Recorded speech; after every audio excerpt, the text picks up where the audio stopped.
नमस्कार, मैं विजय कुमार, आपका हमारे चैनल पे स्वागत है। ले चलता हूँ खबर की तरफ। डॉक्टर रितु सिंह जो दिल्ली यूनिवर्सिटी में प्रोफेसर थी, अब तो नहीं है। चुनाव भी लड़ा था बीएसपी पार्टी से चंडीगढ़ से, और उन्होंने एक वीडियो लॉन्च किया। वीडियो के अंदर भी उन्होंने बातें रखी है और बताया कि दिल्ली यूनिवर्सिटी के अंदर जो बाबा साहब डॉक्टर अम्बेडकर की प्रतिमा को दिल्ली यूनिवर्सिटी की फैकल्टी ने लगाया, उसके बाद वो हटा दिया। डॉक्टर अम्बेडकर की प्रतिमा खुद लगाई और उसको साजिश के तहत खुद ही हटवा कर फिर खुद ही विरोध करना शुरू कर दिया। यह पब्लिक है, सब जानते हैं। यह जो ढोंग कर रहे हैं कि हमें अम्बेडकर से कितना प्यार है, क्योंकि अब इलेक्शन है। इलेक्शन कौन से है? दिल्ली यूनिवर्सिटी के इलेक्शन चलते हैं, जो युवा संगठनों के चलते हैं। कॉलेज के जो पदाधिकारी बनते हैं, यूनियन के, स्टूडेंट यूनियन के जो चुनाव होते हैं, उसके इलेक्शन चल रहे हैं, जिसके चलते प्रतिमा को दोबारा लगाया गया। क्योंकि इनका मानना यह है कि अगर प्रतिमा हम हटाएंगे तो होगा क्या? जो स्टूडेंट चुनाव में इसको मुद्दा बनाया जाएगा और इस पर हंगामा भी खड़ा हो सकता है, और स्टूडेंट यूनियन जो है इसको लेके आंदोलन कर सकते हैं, विद्रोह कर सकते हैं, जिसकी वजह से दोबारा से मूर्ति को दिखावा करने के लिए लगा दे, साथ बाद में हटा दिए। तो डॉक्टर रितु सिंह का स्पीच सुनिए, उनकी राय सुनिए और क्या बताना चाहते हैं। उसके बाद ही वीडियो को शेयर कीजिए, लोगों तक पहुंचा। चैनल को सब्सक्राइब जरूर कीजिए। आप सबके बीच में एक बहुत ही ज़रूरी सूचना, और मुझे लगता है ये आप सबके साथ शेयर करना चाहिए, क्योंकि फिर से देश की एक प्रीमियम यूनिवर्सिटी दिल्ली यूनिवर्सिटी की असली हरकतें, जिससे वो मजबूर है बहुत वक्त से, वो सामने आई। दिल्ली यूनिवर्सिटी में फिर से चुनावी माहौल। आप सबको पता होगा कि इस समय छात्र संगठनों के चुनाव चल रहे हैं, डूसू का चुनाव चल रहा है, और उसमें कुछ ही दिन पहले, मुझे लगता है 3 या 4 दिन पहले, दिल्ली विश्वविद्यालय में डॉक्टर बाबा साहेब भीमराव अम्बेडकर का एक स्टैचू लगाया गया। और अगर आप वो स्टैचू देखेंगे, और मैं यकीन से कहती हूँ कि जब आप यूनिवर्सिटी के अंदर एंटर करो और आप सामने विवेकानंद जी का स्टैचू देखो, और उस स्टैचू की डॉक्टर भीमराव अम्बेडकर जी का स्टैचू जब आप देखोगे, तो आपको समझ में आएगा कि किस तरीके की साजिश की जा रही है, किस तरीके का बाबा साहेब का स्तर, बाबा साहेब को छोटा दिखाना और बाकी लोगों को उनके सामने बड़ा दिखाने की एक फिर से साजिश की गई। और वो कुछ नहीं था, महज वो सिर्फ और सिर्फ सोशल मीडिया का प्रचार था। आज आई थिंक 3 से 4 दिन हुए, और आज वो मूर्ति बाबा साहेब की जो वहां पे लगाई गई थी 3 दिन पहले, वो वहां पे नहीं है। वो मूर्ति वहां से हटा ली गई। प्रशासन अजीबोगरीब टिप्पणियां कर रहा है। यूनिवर्सिटी प्रशासन की एमसीडी की परमिशन नहीं थी। एमसीडी जो है वो ब्लेम गेम किसी और पे खेल रही है।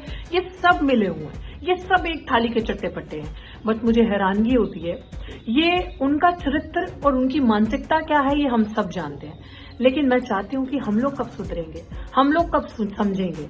मैं आपके बीच में किसी मूर्ति को लेकर, मैं आपके बीच में इस चीज का प्रचार करने के लिए ये बात नहीं रख रही हूं कि हमें मूर्तियों के लिए लड़ना है।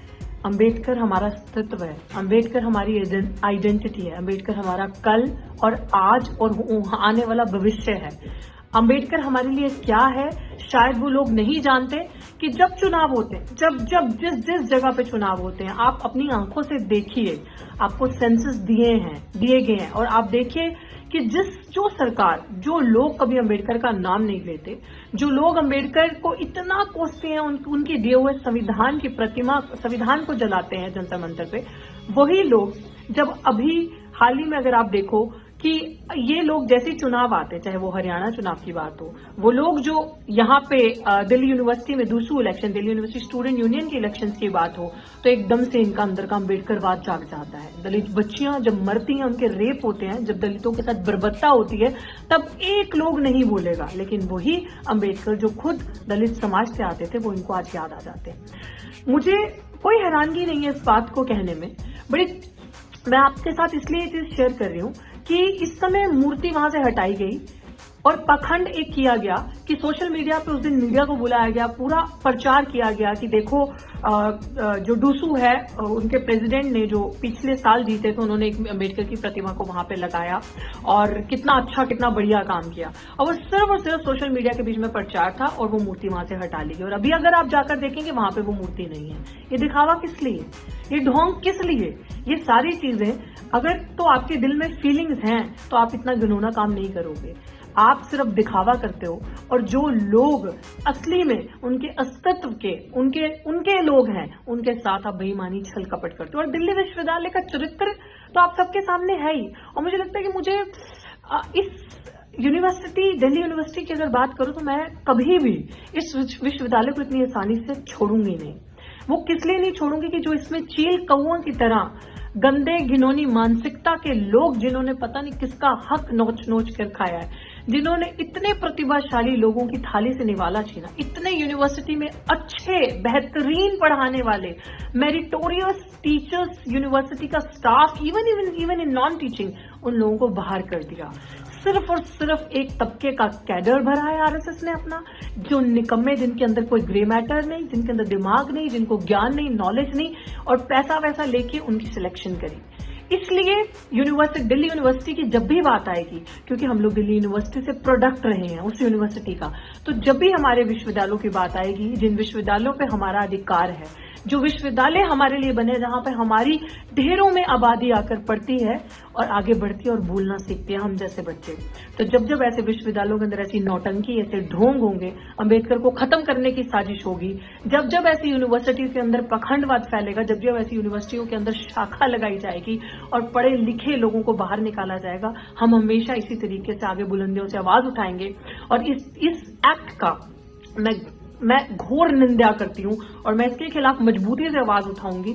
और मैं इस बार किसी भी मौके को लिटरली नहीं छोड़ूंगी, क्योंकि इस बार छेड़छाड़ हुई है दोबारा हमारे अस्तित्व के साथ, डॉक्टर भीमराव अंबेडकर के साथ। और मैं अंत में अपने भाइयों से, अपने बहुजन समाज से, बहुसंख्यक समाज से, दलित, आदिवासी, पिछड़े समाज की अगर हम बात करें तो उसमें सब आते हैं। उसमें हमारा पूरा ओबीसी तबका, माइनॉरिटीज, जिसमें जाट, गुजर समाज हो गया, जिसमें मुस्लिम समाज हो गया। मैं आप सबसे अपील करती हूँ, बहुत खूबसूरत बात मार्क्स की याद आती है, यहाँ पे कोट करूंगी कि उन्होंने कहा था कि दुनिया के मजदूरों एक हो जाओ, you have nothing to lose except your chains. आप पास कुछ खोने को नहीं है, सिर्फ आपकी बेड़ियां। तो मैं आप सबसे ये कहना चाहूंगी कि बहुजनों, दलित समाज के लोगों, एक हो जाओ, नीले झंडे के तले आओ, जो आपकी ताकत है। आपके पास खोने को कुछ नहीं है, सिर्फ और सिर्फ आपकी बेड़ियां। अगर आपके पास खोने को कुछ होता, आज रियलाइज करो, 1 मिनट करके आंखें बंद करें और सोच कर देखें किस चीज के लिए डर रहे हो। क्या आपके लिए सरकारी नौकरियां बची हैं? क्या आपके बच्चों के लिए इंस्टीट्यूशंस बचे हैं? एनईपी जैसी पॉलिसीज लाकर आपके बच्चों के लिए शिक्षा के दरवाजे, उच्च शिक्षा के दरवाजे खासकर पहले ही बंद कर दिए गए हैं। आपको बीच में वर्गीकरण करके लड़ाना और ये बताना कि ये वर्ग दूसरे वर्ग का अधिकार खा गया।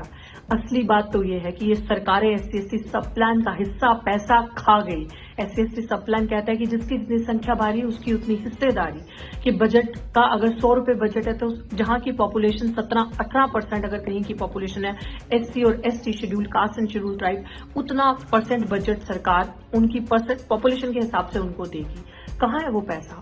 अगर आप डेटा निकाल के देखा तो करोड़ों रुपए के हिसाब से, अगर पूरी इंडिया में बात करूं तो अरबों रुपए के हिसाब से पैसा सरकार डकार के बैठ गई है, खा गई है आपका पैसा।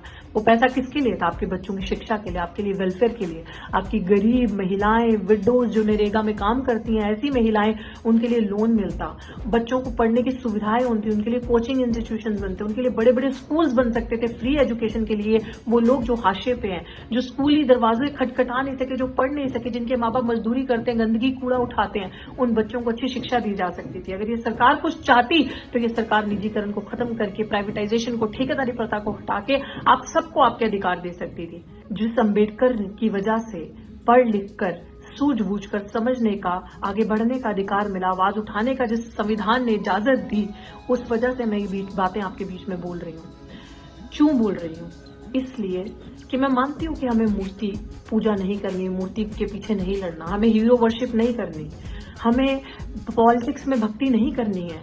लेकिन आपको ये बात बताना मेरे लिए बेहद जरूरी है, क्योंकि अगर मैं नहीं बताऊंगी तो बताएगा कौन? अगर हम पढ़े लिखे पे बैक टू सोसाइटी नहीं करेंगे तो फिर करेगा कौन? फिर बोलेगा कौन? फिर लड़ेगा कौन आपके लिए? इसीलिए मैं ये कहती हूँ आप सबको कि एक होने का वक्त है, आगे बढ़ने का वक्त है। हम बोलते हैं इसीलिए हमारे पे एफआईआर की जाती है, हम बोलते हैं इसीलिए हमें जेल का रास्ता दिखाया जाता है, हम बोलते हैं इसलिए हम पे पर्चे किए जाते हैं ताकि ये लोग डर जाएं। लेकिन कहते हैं किसी को इतना मत डराओ कि उसका डर ही खत्म हो जाए। आज हमारा डर आपसे खत्म हो चुका है। हम और हमारे अंदर आपसी भाईचारा बढ़ रहा है, एकता भी बढ़ रही है। जो इस सरकार शरारत करती है उनमें से कुछ बुद्धिजीवी लोग हर वर्ग के जो हमें कॉल करते हैं कि हम आपसी भाईचारे को टूटने नहीं देंगे, जबकि सरकार की कोशिश बहुत हद तक कामयाब होती नजर आई। लेकिन नहीं, जब जब इनकलाब की उलगुलान की आवाज उठेगी, जब जब जोर से जय भीम का नारा लगेगा, वो हर चीज को जुठलाएगा और छोटा करता जाएगा, क्योंकि ये सत्य की आवाज है। ये नीला झंडा उस नीली क्रांति का प्रतीक है, उस एक समानता का प्रतीक है जो सबको अपने में समेट लेता है। तो मेरा आप सबको यही कहना है कि आप सब गलत के प्रति आवाज उठाएं, और जब भी सामाजिक मुद्दा आए, जब भी कभी सोशली आपका बहिष्कार किया जाए, आपके साथ डिस्क्रिमिनेशन हो, आपके हक अधिकार खाए जाएं, आपके बच्चों के लिए शिक्षा के दरवाजे बंद किए जाएं, तो एक साथ होकर लड़े। आप बहुसंख्यक बहुजन समाज एक हो, यही मेरा आपसे कहना है। और दिल्ली विश्वविद्यालय में जो हुआ उस अपमान का बदला हम लेकर रहेंगे। शुक्रिया। जय भीम।